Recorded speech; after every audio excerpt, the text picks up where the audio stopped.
Halo, selamat datang kembali di Hobi Ngajar. Di video ini saya akan menjelaskan bagaimana cara menuliskan narasi dari sebuah data yang berbentuk tabel.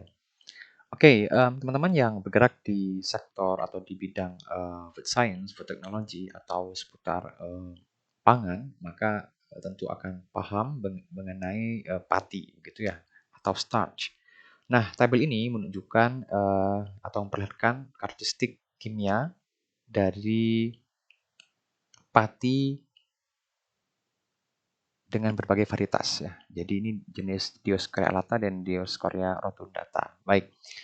Di sini ada 1, 2, 3, 4, 5, 6, 7, 8, 9, 10, 11. 11 jenis ya. 11 jenis sampel dari dua spesies yaitu Dioscorea alata dan Dioscorea rotundata.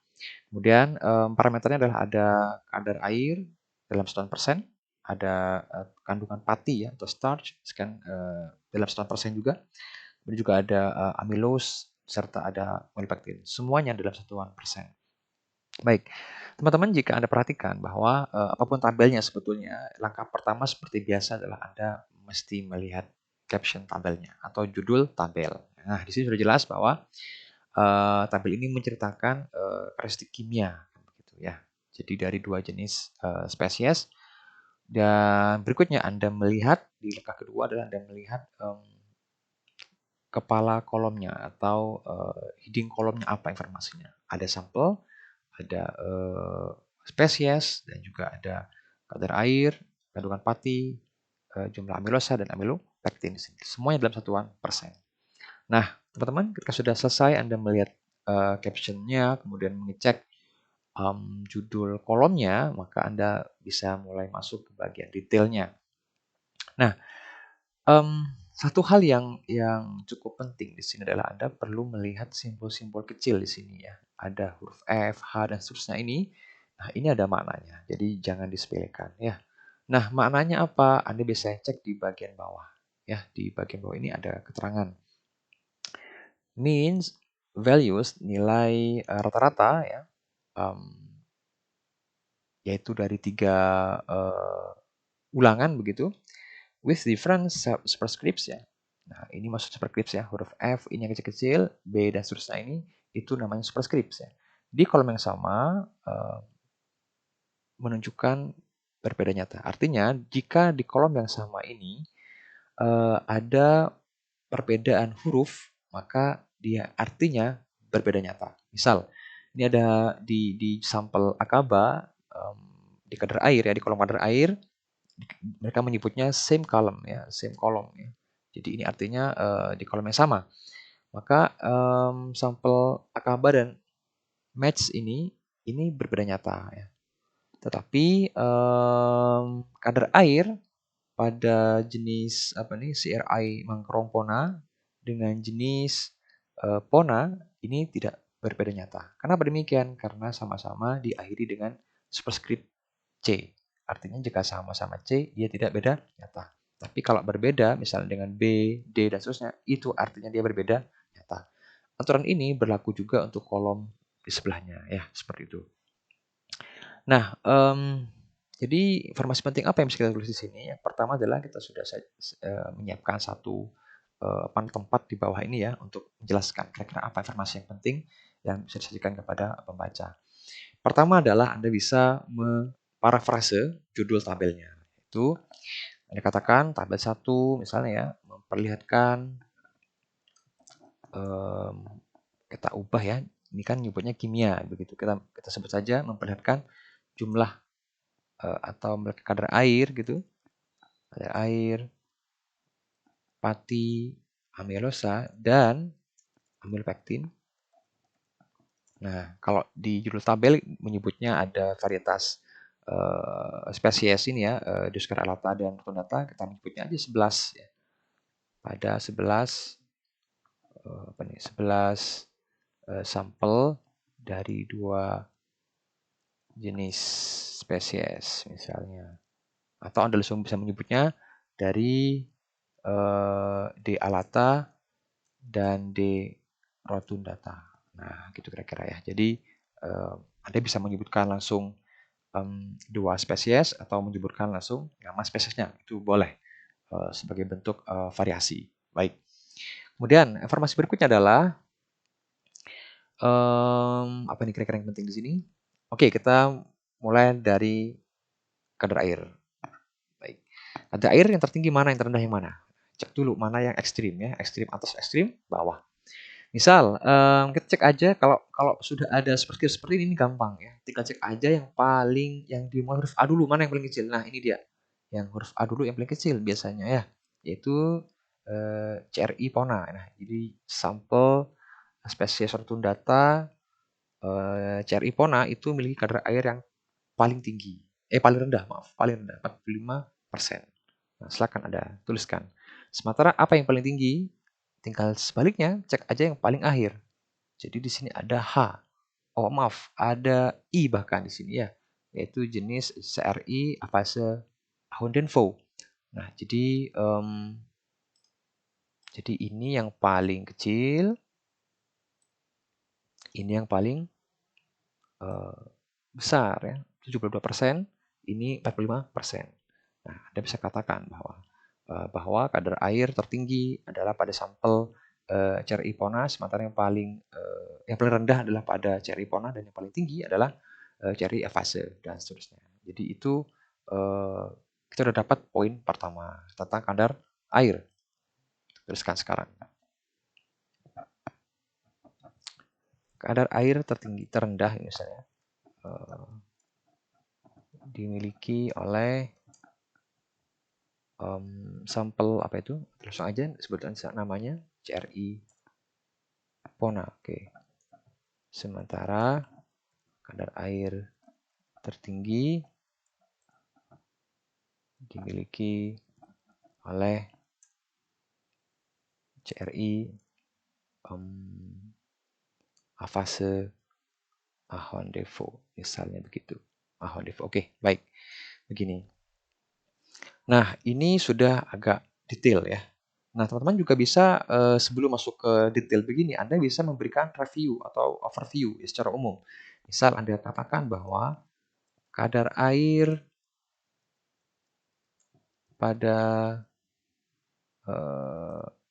11 sampel berkisar, nah silakan cek mana yang paling kecil dan mana yang paling rendah. Yang paling kecil misalnya 45% ya, 45,27%. Nah, berkisar ya. Jadi yang tertinggi 72,45%. Nah, ini kira-kira. Anda bisa katakan seperti itu. Nah, oke. Berikutnya Anda bisa masuk ke parameter berikutnya, yaitu starch content. Nah, sama. Konsepnya kita bisa cari mana yang paling rendah, mana yang paling tinggi. Paling rendah misalnya kita cek aja mana yang ada huruf A di sini. Huruf A yang mana? Oke, huruf A.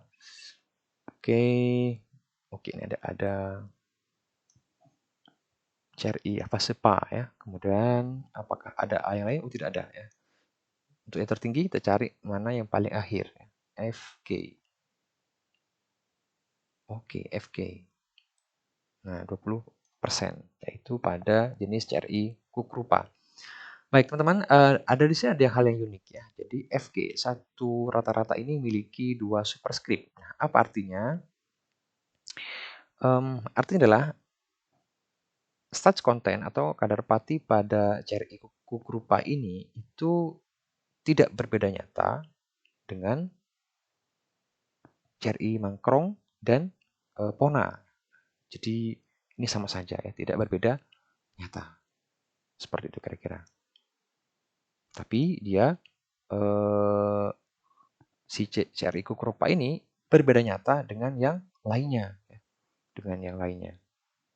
Hanya dengan dua jenis ini dia sama, tapi lainnya dia berbeda. Oke, nah silakan nanti Anda bisa menuliskan apa namanya deskripsinya, kira-kira seperti itu. Kemudian berikutnya Anda bisa masuk ke amylose. Ya, sama prinsipnya. Anda juga mencari mana yang terendah. Di sini ada cari kukrupa juga dan mana yang tertinggi. Tertinggi adalah Oke, ini mirip-mirip semua ya, huruf D semua. Di sini superscript yang huruf D semua. Oke, ada 3 ya. Ini tertinggi tapi tidak beda nyata ya. Ketiganya sama-sama ya, ada 20, 19 atau 20. Oke. Nah, Amalpektin juga demikian. Anda cari mana yang paling rendah. Ini banyak banget nih ya. Wah, ini sama semua ini. Oke. Kemudian yang paling tinggi, oke, ada C di sini ya, ada 2 aja di sini. Oke, jadi ada yang tertinggi, ada yang terendah. Tapi yang secara umum adalah bahwa ternyata jumlah Amalpektin ini nggak terlalu bervariasi ya. Jadi Anda bisa katakan bahwa hampir semua sampel ini Amalpektinnya di atas 80%. Nah, hanya 2 sampel yang di bawah 80%, yaitu jenis yang ini dan yang ini. Oke ya. Baik. Jadi itu kira-kira informasi penting yang bisa kalian temukan di sini. Baik, teman-teman semuanya, hal penting lainnya adalah bahwa makna dari superscript ini adalah secara statistik dapat Anda katakan bahwa kadar air pada 11 sampel ini berbeda nyata ya. Berbeda nyata. Jadi kadar air ini berbeda nyata antar perlakuan, antar sampel. Sama halnya dengan apa namanya, dengan kadar pati, amilose dan amilopektin. Jadi mereka berbeda nyata. Nah, superscript ini bertujuan untuk mengecek yang manakah yang berbeda nyata. Jadi tujuannya adalah kita membandingkan antar perlakuan. Tapi secara umum kita katakan bahwa kadar air, kadar pati, amilose dan amilopektin ini berbeda nyata antar perlakuan ini. Sehingga apa namanya, Anda bisa katakan bahwa di sini, maaf saya coba ketik sini, bisa katakan di narasinya ya.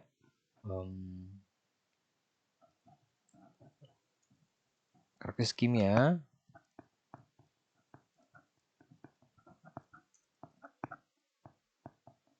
yaitu apa ini? Kadar air, ya, kadar pati,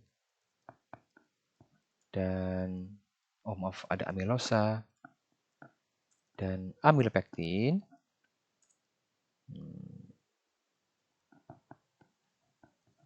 Berbeda secara signifikan gitu ya maksudnya ya. Menunjukkan perbedaan signifikan atau berpengaruh nyata ya. Pengaruh nyata atau berbeda nyata. Jadi ini banyak sekali pilihan katanya.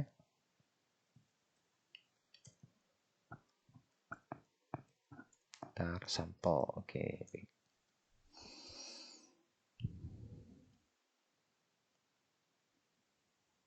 Oke, jadi ini kira-kira teman-teman cara kita mengecek atau menjelaskan ya data yang berupa tabel. Jadi langkah pertama adalah Anda cek caption tabelnya. Yang kedua adalah Anda cek kolom atau judul kolomnya. Kemudian juga pastikan Anda periksa satuannya apa. Berikutnya Anda bisa cek trennya, mana yang tertinggi, mana yang terendah. Begitu seterusnya. Juga Anda bisa katakan mainkan apa namanya superscript ini. Anda juga bisa menuliskan tren umumnya tadi ya, seperti yang saya highlight ini, atau Anda juga bisa tuliskan seperti ini secara umum, overall. Nah, itu kira-kira.